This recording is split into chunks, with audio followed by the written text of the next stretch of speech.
Bwana asifiwe. Mimi naamini Yesu na mimi naamini kanisa. Uislamu siamini. Yes. Haya, karibu.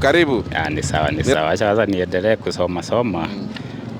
Nataka lakini ukiwa Muislamu unakopa kanzu free. Bawajua mimi bado si Muislamu. Lakini maandiko yenu yanasemaje? Nataka kusoma Quran. Nataka kusoma kitu yote inasemekana ni ya dini, nijue mpaka ukwe.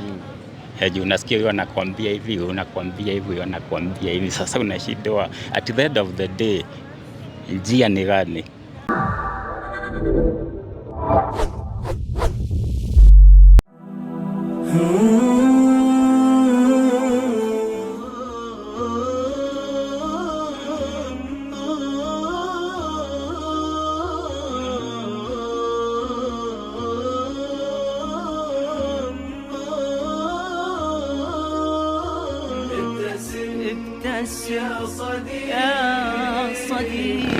Bismillahirrahmanirrahim. Alhamdulillahi alladhi hadana lihadha wa ma kunna linahtadiya laula an hadana Allah.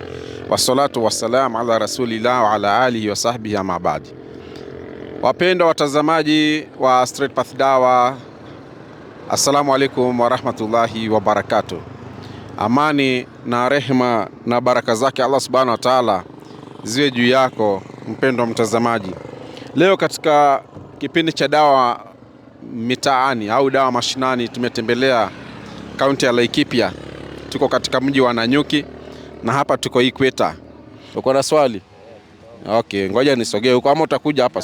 Ngoja mbadilishe na huyu sababu huyu hana swali, njoo hapa. Ni mzuri kuuliza. Njoo. Unaitwa nani? Sogea tu huku. Naitwa Patrick. Okay. Sasa niulize. Haya, Muhammad alikuwa mwana wa nani? Alikuwa mwana wa Abdullahi na Amina. Baba Abdullahi na mama anaitwa Amina. Abdullahi na Amina.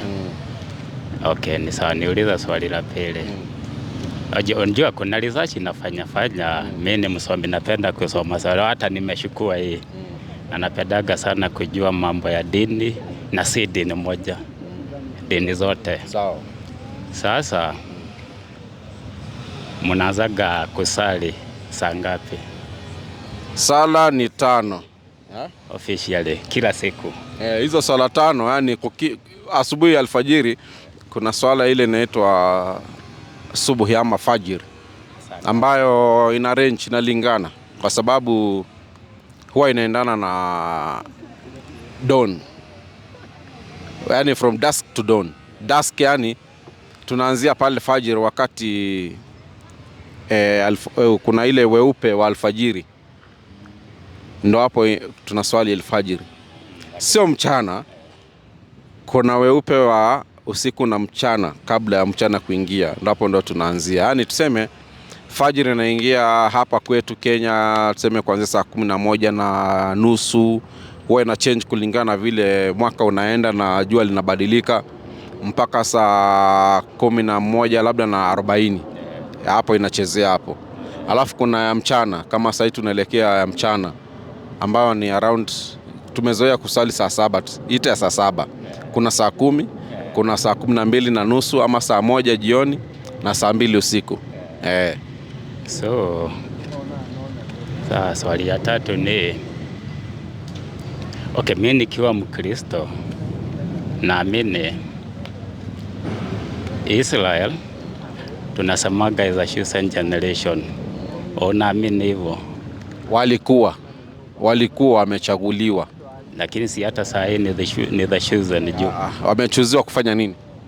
Ni watu wake. Mungu amesema watu ni watu wangu. Kwani sisi ni watu wa nani? Mimi nimesema Israel, sijasema hapa. Sawa. Wewe imani yako kwamba Israeli ni taifa teule la Mungu. Wameteuliwa kufanya nini? Okay. So hapo siwezi elezea kiundani sana, ndio maana ndio bado naenda nikishambua. Sasa pale kikuja uangalie ule Jacob, sijui mnamuita Yakobo, alikuwa na watoto wangapi? Alikuwa na watoto 12 wa kiume. Hakukuwa na msichana pale. Kulikuwa na wasichana, lakini kwani Biblia hata inahesabu wanawake? Hapo simepia hii hesabu. Biblia imekuwa na yani kama vile kubagua wanawake, walikuwa waripotiwi, yani hata Waisraeli walikuwa hesabu wanawake. Na ndio maana utakuta Jesus fed 5,000 men. Lakini wanawake hawakuhesabiwa. Sasa niuliza juu hiyo naye sijui. Muhammad alikuwa mmoja wa wale watoto 12. Hapana, sababu yeye si mtoto wa Yakobo. Ajiwaza umenitajia umemuita alikuwa mtoto wa jua ikikuja ni hiyo Kiarabu. Sasa ni hivi, ngoja nikuelezee. Kuna nabii anaitwa Nabii Ibrahim. Baba wa mataifa. Abraham, si ndio? Sasa Abraham alikuwa na wana wawili. Wakati alikuwa yuko na Sara, Sara alikuwa ni Mwenyezi Mungu amemfunga kizazi. Watu wanasema tasa kwa lugha nyingine. Sasa wakati alikuwa ni tasa, kulingana na Biblia, alimwambia mchukue mjakazi wake aitwe Hajiri. Huenda atapata uzao kwa yeye. Ukisoma katika Mwanzo kuanzia 16. Kwa hivyo Ibrahim akasikiza sauti ya mkewe Sarai, akamchukua Hajiri Misri, akawa mkewe, ndo akapata mtoto anaitwa Ismaili. So the firstborn katika nyumba ya Ibrahim akawa ni Ismaili. So after 13 years Bwana akamtembelea tena, Mungu mnasema. Akamwambia Sarai kwamba mwakani ama mwaka ujao wakati kama huu Mungu atakutimizia ile yani akaahidi kwamba atampa mtoto. Na hivyo ndivyo ilivyokuwa. So by the time Ismail yuko 14 years alizaliwa Ishaka. Fast forward. Isaka tunaambiwa alizaa Esau na Yakobo. Je, Ismaili naye? Ismaili naye Biblia inasema ukisoma katika hiyo Mwanzo kwenye 25 akazaa wana 12 na yeye wametajwa pale. Na kutoka wa Ismaili. Sasa si Isaka, Ismaili. Watoto wa Ismaili ndio kumepatikaniwa hawa Arabu ambao Mtume Muhammad sallallahu alaihi wasallam ametokea. 12. Kutokana na kizazi cha nani? Cha Ismaili.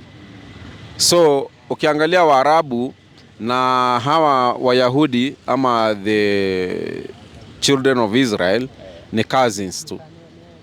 Ama ni ndugu tu. Wana wa Ismaili na wale wengine. Na wa Isaka. Ambaye ndi wa Yakobo. Wewe si babako wako na brother? Sasa wale watoto wa babako yule mwingine ami yako si ni cousins wako? Cousins.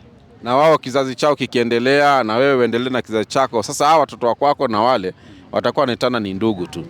Sawa? So ni kumaanisha umesema wale ni watoto 12 wa Ismaili na 12 wa pande ile ingi. So hapo ndio Uislamu na Ukristo sasa. Hapana. Hapana. Watu wengi huwa na hiyo dhana kwamba Uislamu ulianzia pale kwa Ibrahimu, watoto wa Ibrahimu. Na si kwa Islamu. Ibrahim mwenyewe alikuwa Muislamu. Maana Uislamu manake ni submission to the will of God. Uislamu umeanza kwa Adam. Adam ndiye aliambiwa awe mnyenyekevu kwa Mungu. Umenielewa? Submission. Islam means submission. Lakini sasa tukirudi sasa hapo umesema ilianzia na kwa Abraham sasa. Kwa Adam. Kwa Adam ni sawa. Sasa hiyo unaweza thibitisha aje sasa hiyo? Uislamu ilianzia wa? Si Qur'ani imeeleza. Na nimekuambia submission. Submission to the will of God haijaanza kwa Adam. Hata sio Adam, hata malaika binguni they submit themselves to the will of God. Umeelewa? Na ndio maana hata Yesu alipofundisha wanafunzi wake kusali sema mapenzi yako yafanyike hapa duniani kama binguni. Sasa huko kunafanyika nini? Mapenzi tu ya Mungu. So kujisalimisha kwa Mwenyezi Mungu haijaanza na Ibrahim. Imeanza tu kwa Adam. Mwenyezi Mungu alipomuumba mtu, hata wewe huwezi kwenda kwa duka eti ununue TV bila manual. Hata ukinunua fridge ama ununue electronic, huwa ndani kwenye ile box kuna manual, kijitabu cha kukuongoza wewe kuitumia. Hivyo mwanadamu alipoumbwa alipewa mwongozo, hakuachwa tu. Aliambiwa hivi fanya hivi, fanya hivi, usifanye hivi, usifanye hivi. So ile yeye kufuata hiyo ndo anatakiwa asubmit kwenye hizo amri amepewa. Huo ndo Uislamu. Lakini hasa kuniambia kwamba Isaka alikuwa ndo mwanzilishi wa Ukristo sio sahihi, kwa sababu Ukristo umekuja hata baada ya Yesu. Yesu amekuja duniani, alikuwa si Mkristo, hakufundisha Ukristo, wanafunzi wake hawakuwa Wakristo, isipokuwa dini inayoitwa Ukristo ilikuja baadaye, wakadai kwamba wanafuata nyao za Kristo. Umenielewa? Okay, sasa na watoto Kwanza umenielewa hapo? Hapo nimeelewa hapo. Sasa watoto 12 yao nasema wa Kiislamu walikuwa naitwa nani? Hata kama ningekuwa na mahali ningeandika. Sasa si wewe unasoma Biblia? Sana nasoma. Okay, shika. Nifungulie kwenye Mwanzo. Kitabu cha Mwanzo. Genesis ndo mwanzo. Kama unataka tu kujua majina yao, nataka kujua ni muhimu. Sisi tuko na kitabu kinaitwa Ar-Rahiq wal Makhtum, The Sealed Nectar. Kimeeleza vizuri. Ar-Rahiq al Makhtum. Hiyo naiamini Biblia. Kuna mambo tunaamini, mengine hatuamini. Hapa. Nataka tuanze hapa. Hivi ndio vizazi vya, hiyo ni 25 12. Hebu soma. Haya, ngapi? 12. Hivi ndivyo vizazi vya Ishmaeli mwana wa Ibrahimu, ambaye Hajiri Mmisri mjakazi wa Sara alimzalia Ibrahimu. Na haya ndiyo majina ya wana wa Ishmaeli kwa majina yao na kwa vizazi vyao. Mzaliwa wa kwanza wa Ishmaeli ni Nebayothi na Kedari na Abudeli na Mibsamu na Mishma na Duma na Masa na Hadadi na Tema na Yeturi na Nafishi na Nakadema na Kadema. Wangapi hao? So hao tumeona ni 12. So kwa hivyo hii majina ipelekani, though umesema wale wengine ni tofauti. Watoto wa nani? Watoto wa nani? Wale watoto wa Yakobo. Hao ni watoto wa Ismaili. Ni wa Ishmaeli sasa. Sasa wa Yakobo nao si ni wale makabila 12 ya Israeli? Ona yajua? Na wajua kidogo, lakini siwajui wote. Wewe unasema Israeli taifa teule na wanawapenda sana, si ndio? Niko nasikia nimetangulia na kusema ndio nafanya uchunguzi. Sasa ukitaka kuona kama makabila nayo si yametajwa hata ukisoma katika Ufunuo 7. 7:4. Najua kuna nini. Na wajua. Kama tuyasome. Tunaweza wasoma. Hebu twende huku. Ndio kwenye Mwanzo ametajwa, lakini hebu nikupeleke hapa, ndo kuna jambo pia ningependa ujifunze. Version gani ya Biblia? Inaitwa Union Version. Union Version 1952. Si ndio hao sasa? 7:4. Inasemaje? Kuna Ruben, kuna Gadi, kuna Asheri, kuna Naftali, kuna Manase, Simeoni, Lawi, Askari, Zabuloni, Yusufu, Benjamini. Na wajua kidogo. 12. Sasa nataka kwenda kusoma au wa Kiislamu sasa vizuri. Nataka kwenda sasa kusoma hao sasa. Wajua hii Biblia nasoma sana. So naanza hao 12. Hiyo sio au juu unajua siku kuna wale bado watu nini apostle 12. Kuna venye wako na uhusiano na wale ambao tunaambia Yesu alichagua 12. Wale ni kutokana na wana wa Israeli. Kwa hivyo origin yao ni moja. Hawa watu wote wametokana kwa baba Ibrahimu. Juu hata siku unajua siku bado iko na masaa ngapi? 12. So inakaa kuna ile kitu inaitwa interrelation. Na ndio maana hata nitanguliza na kuuliza ile masaa yenu bado mnaso. Mimi naelewa bado zile bado ni geti 12. Sijui kama niko sahihi ama nimepotea. Sasa unajua hiyo argument inaweza ikawa refuted kwa sababu Kuna sehemu zingine ukisema mchana ni masaa 12, kuna wakati mwingine mchana unakuwa mrefu kuliko usiku. Lakini haiwezi kupita 12. Ukienda Norway kule wanakaa mpaka miezi 6 kwenye giza ama mchana, inakuwa yani jua liko tu linahama tu hapa linaenda tu hivi. Ishabadilika, hata kama giza bado iko pale, siku ishabadilika. Saa unajua haiwezi simama, saa zinaenda, lakini ndo nimekuambia siku hazitoshani.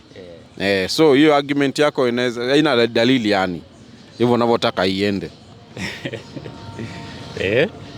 Kwa sababu hata kabla ya hawa watoto 12 kuzaliwa ama wale kule 12 kuzaliwa, siku ni ile ile tu ya Mungu. So hakuna bado tofauti. Unajua kuna sasa wale tunaita, kuna hii nimeona hapa, kuna venye imewaita hawa, sijui imewaita malaika, sijui ni prophets. Nimeona kuna Daudi katika hiyo, ni katika nani, the pillars of faith, kuamini manabii. Manabii na the angels, kuna the books, kuna the prophets, alafu ndo ametajwa hapa. Kuna Adam, Noah, Abraham, David, Joseph, Moses, hivyo. Juu kama Yesu mnasema ni mtume, ni sawa. So ukiona sasa uko yenye Yesu alitoka, si tunasema ni wa Yuda. Na Yuda ni mtoto wangapi kwa watoto 12? Nini wale 12 tribes of Israel? Wewe niambie. Ni wa 4, si 6 hapo, si uko sure. Lakini ni ametoka ukoo wa Yuda, hata sisi ndio tunaamini. Ambapo Yuda, unajua mimi nakuachia unifundisha, sababu kuna kitu unajaribu ku drive tu ambacho mimi sijakuelewa mpaka saa hizi. Maana wewe tangu umeanza kuniuliza hujaniambia kuhusu ibada. Unaniambia tu ukoo huyu akazaa huyu akazaa huyu. Hao unaniambia wana wa Israeli ndio hao waliotaka kumua ndugu yao Yusufu, wakamtia kwenye kisima. Watu walikuwa ni watu wabaya sana. Sawa? Na mpaka Yesu anakuja alikuwa anawalilia Yerusalemu, Yerusalemu, hadi lini nitawakusanya katika mbawa kama vile kuku, si ndio? So okay, ni sawa. Ile kitu sasa mimi sasa huyu Yuda, hivi najua Yuda alikuwa ni mzinifu? Hapana. Hakuwa mzinifu. Hakuwa mzinifu? Hebu chukua Biblia hiyo yako, fungua. Lakini maybe fungua 38 Mwanzo. Ili Yesu aje apatikaniwe aitwe Simba wa Yuda, hicho kizazi ni kizazi cha zinaa. Na sio mimi, ni maandiko yanasema. Nenda 38 Mwanzo. Twende tu. Twende kabisa. Hapa. Ikawa wakati ule Yuda akashuka kutoka kwa ndugu zake, akamfikia mtu Mwadulami, jina lake Hira. Yuda akaona huko binti wa mtu Mkanani, jina lake Shua, akamtoa akaingia kwake, naye akapata mimba, akazaa mwana, akamuita jina lake Eli. Kwa hivyo ukisikia Yuda akaingia kwake akapata mwana, ukisikia kuingia kwake na maana akamuingilia, sawa? Sasa story ni ndefu, nataka tuende kimukhtasari, maana ni wakati wa kwenda kusali. Hebu enda mstari wa 11, utajisomea ingine nyumbani. Turudi hapa mstari wa 11 hapo. Yuda akamwambia Tamari mkwewe, ukae mjane nyumbani mwa baba yako hata Shera mwanangu atakapokuwa mtu mzima, maana alisema asipate kufa yeye kama nduguze. Basi Tamari akaenda akakaa nyumbani mwa babaye. Huyu Tamari alikuwa ni mke wa mtoto wa Yuda, sawa? Huyu Yuda alikuwa na watoto ambao wa kwanza alikufa alipokuwa amemwoa Tamari, akafa. Tamari akachukuliwa na huyo brother yake mwingine, naye akafa, sawa? So akaona huyu akiendelea hivi wataisha, so akamwambia nenda kwenu kwanza ukae ungoje huyo mtoto mwingine akuakue utarudi. Lakini alipoenda akaona harudi, muda umepita, Yuda haendi kumchukua. So Yuda alichokifanya, sikiliza hapo, hebu soma hapo. Ngapi? Hiyo tu. Endelea tu pale umefika. Tumefika ngapi? Tamari akaenda. Aya, basi Tamari akaenda akakaa nyumbani mwa babaye. Siku nyingi zikapita, akafa binti Shua, mkewe Yuda. Ndio. Aya, Yuda akafarijika, akaenda kwa watu wake, wakatao manyoya kondoo huko Timna, yeye na mwenzake Hira Mwadulami. Huyo Tamari akapewa habari kusema mkewe anakwenda Timna, akata manyoya ya kondoo zake. Basi akafua nguo za ujane wake, akajivika utaji, akajifunika uso, akakaa mlangoni pia Enaimu, karibu na njia ya kuenda Timna, maana aliona ya kwamba Shera amekuwa mtu mzima, wala hakuozwa awe mkewe. Twende huko. Tulikuwa tunasoma 38.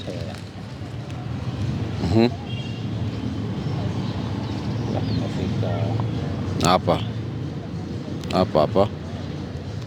akate manyoya ya kondoo zake, basi akavua nguo za ujane wake. Huyu Tamari, maana alienda na alikuwa ameambiwa Shera akiwa mtu mzima atakuja kuozeshwa, lakini alipoona siku zimeenda na Shera amekuwa mtu mzima na hajaolewa, ndo akavaa mavazi ya nini, akajifunika nini, akajivika utaji, akajifunika uso, akakaa mlangoni pa Enaimu, karibu na njia ya kuendea Timna, maana aliona ya kwamba Shera amekuwa mtu mzima, wala hakuozwa awe mkewe. Ndio.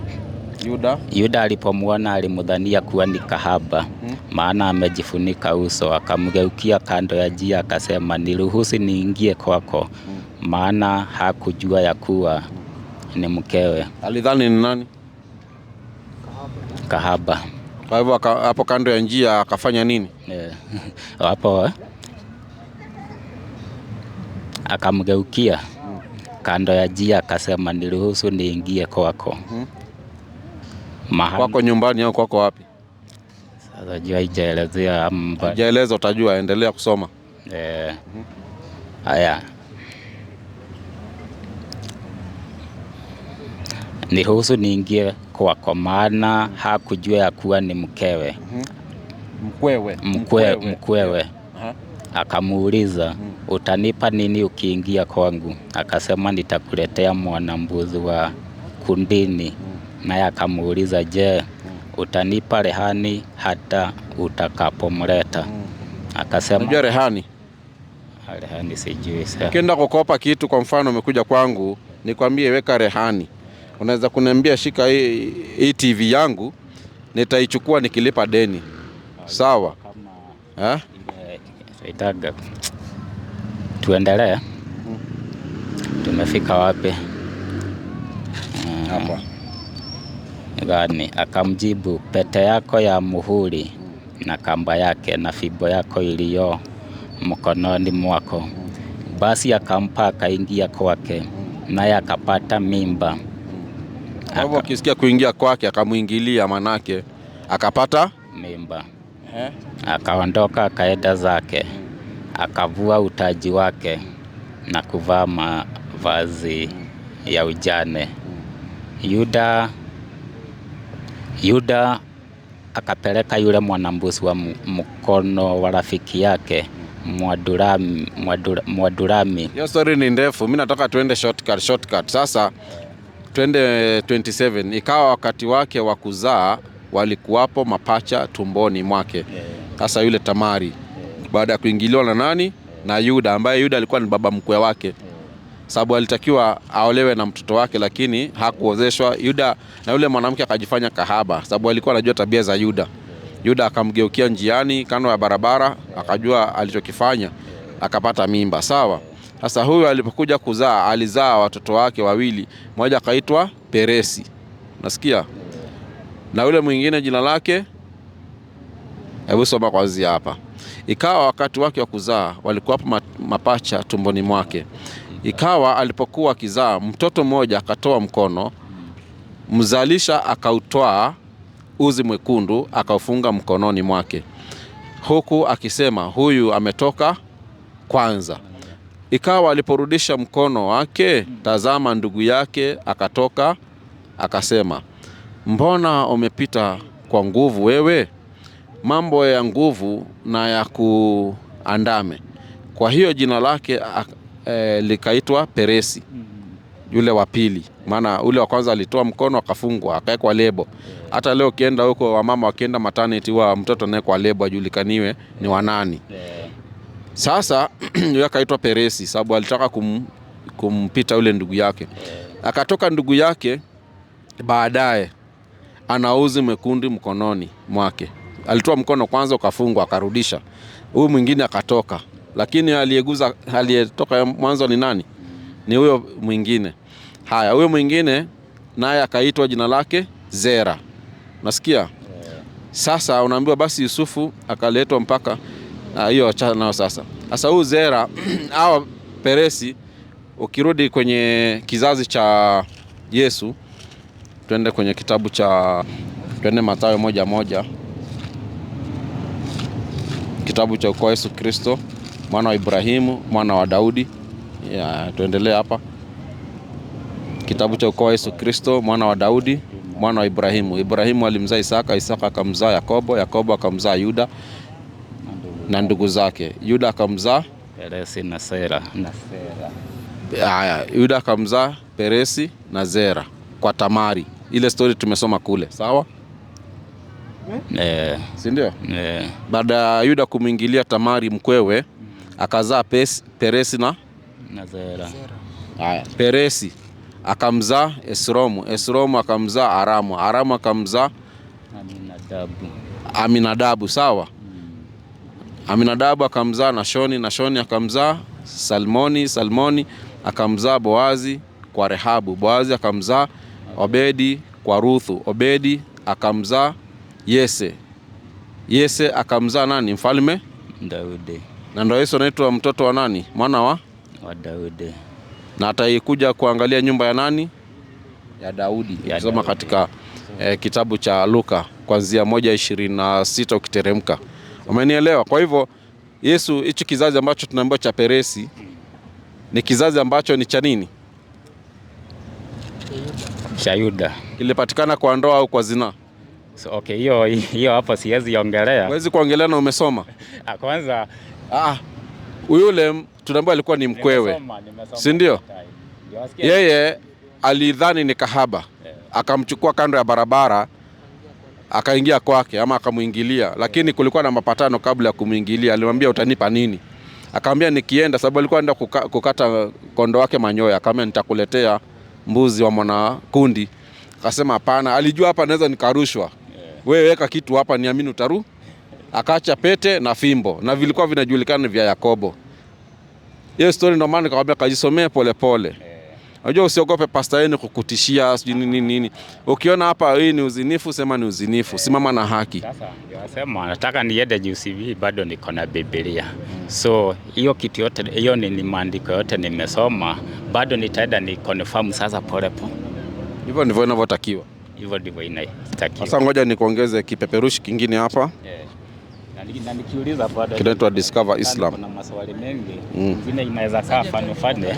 Niulize sasa, ona uko na kanzu, ndugu yako ako na kanzu hapo, lakini haifanani.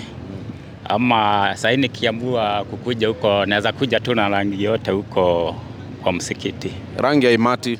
Ukiamua kuvaa leo ni ya white, kesho ukitaka kuvaa ni grey. Hata tukimix kule sasa mimi tukuje huyu ako na green, mwingine ni blue, mwingine ni white. Haina shida. Masaa yote. Muda wote, hata ukitaka kwenda kulima nayo wewe vaa ukalime. Kwa msikiti nasema sana kwa msikiti. Msikitini hata ukija hivi bado ni sawa. Hata bila kanzu hivi ulivyo. Ni sawa. Haijalazimishwa mtu kuvaa kanzu au ati bora umevaa mavazi ya heshima. Na mavazi ya heshima ni yale ambayo yanastiri uchi wako. Ni sawa. Acha sasa niendelee kusoma. Nataka lakini ukiwa Muislamu unakopa kanzu free. Bawajua mimi bado si Muislamu. Lakini maandiko yenu yanasemaje? Nataka kusoma Qur'an. Na hata kusoma kitu yote inasemekana ni ya dini, nijue mpaka ukwe. Ya juu unasikia huyo anakuambia hivi, unakuambia hivi, unakuambia hivi. Sasa unashindwa at the end of the day njia ni gani? Hivyo ndivyo unatakiwa ujiulize, njia ni gani? Sasa acha nikuoneshe. Hujai kuona Qur'an, umesema nataka Qur'an. Hii ni tafsiri ya Kiswahili. Hebu shika nikuonyeshe kitu.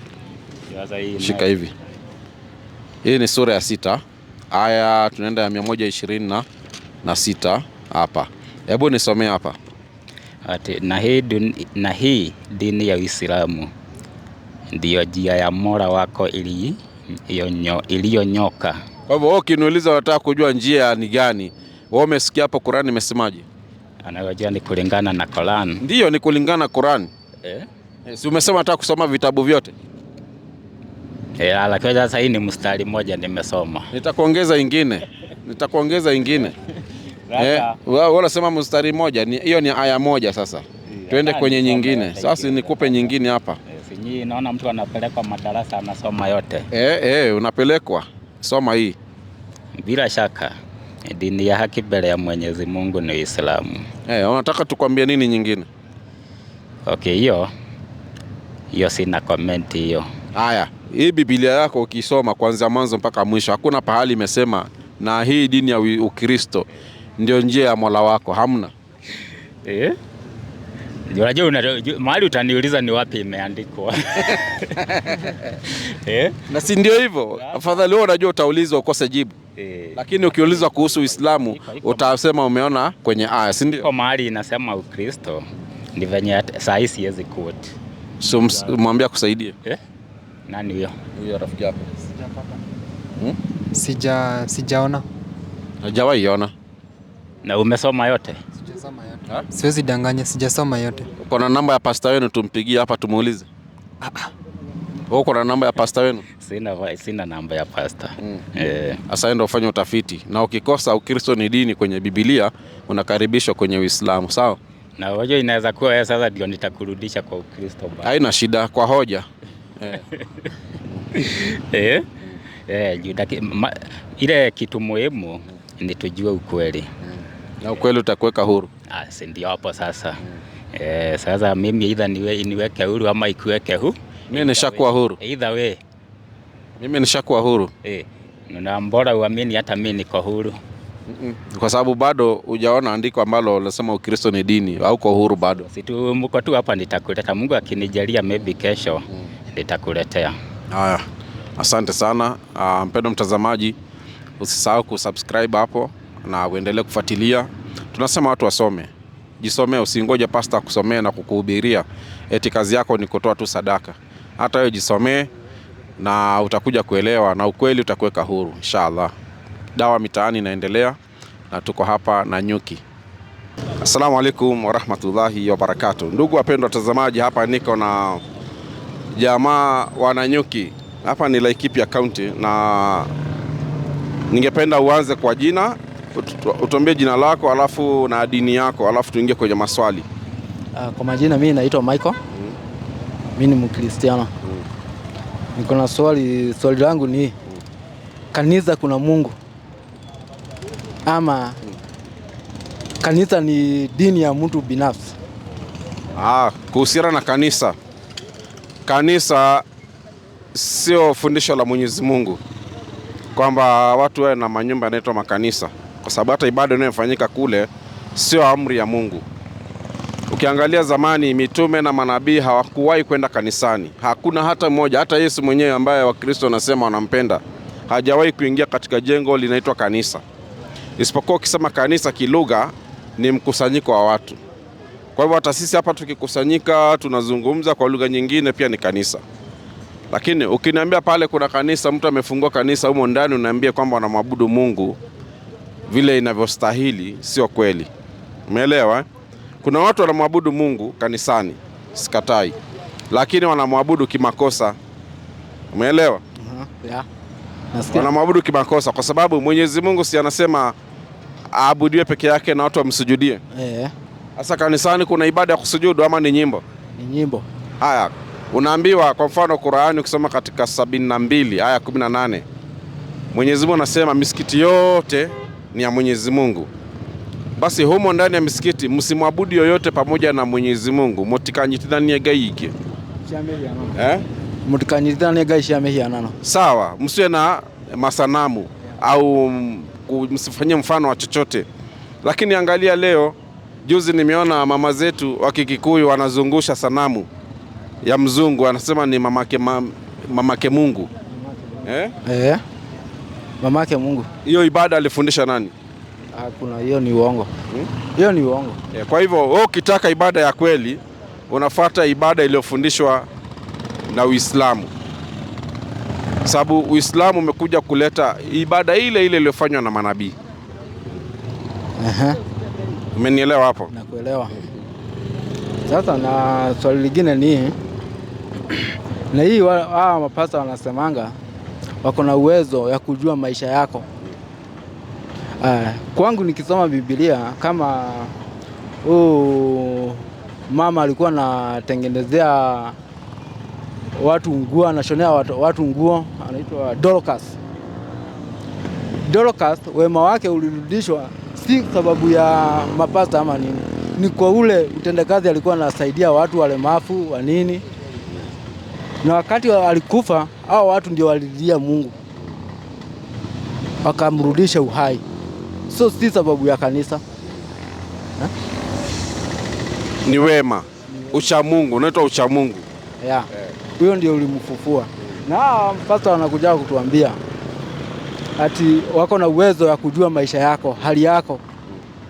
Sasa yeye anajua maisha yako na maisha yake hayajui. Hiyo ni uongo. Hiyo naona ni wakora.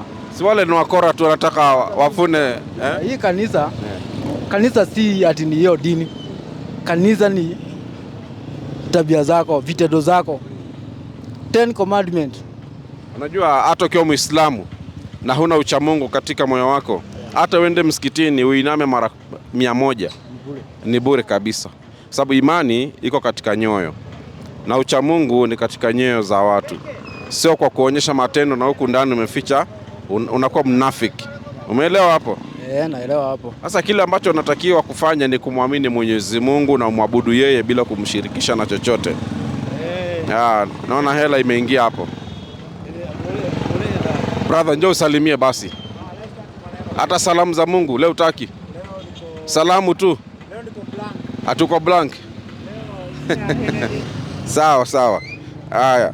Kwa hivyo si kama kuna swali lingine. Swali langu lilikuwa hilo tu.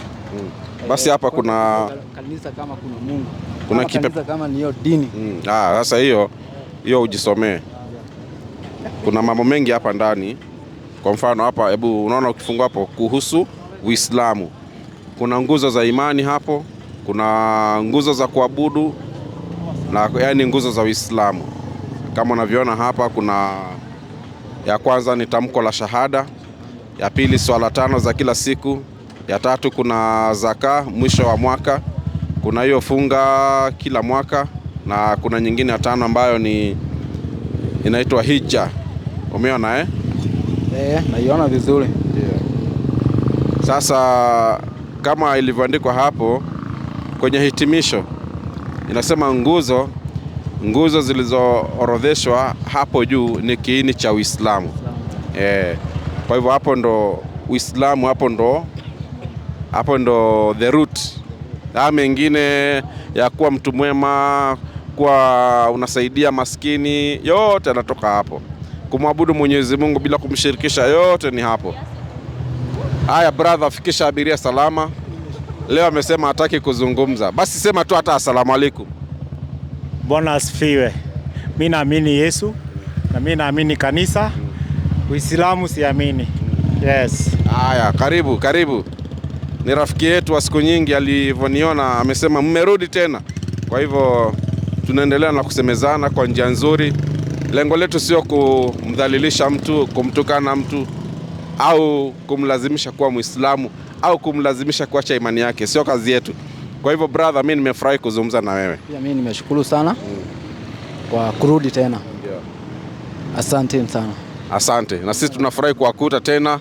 Mnaendelea na kazi yenu. Mwenyezi Mungu abarikie kazi yenu. Lakini pia mnakaribishwa kwenye dini yetu. Asante sana. Asante. Tunaendelea.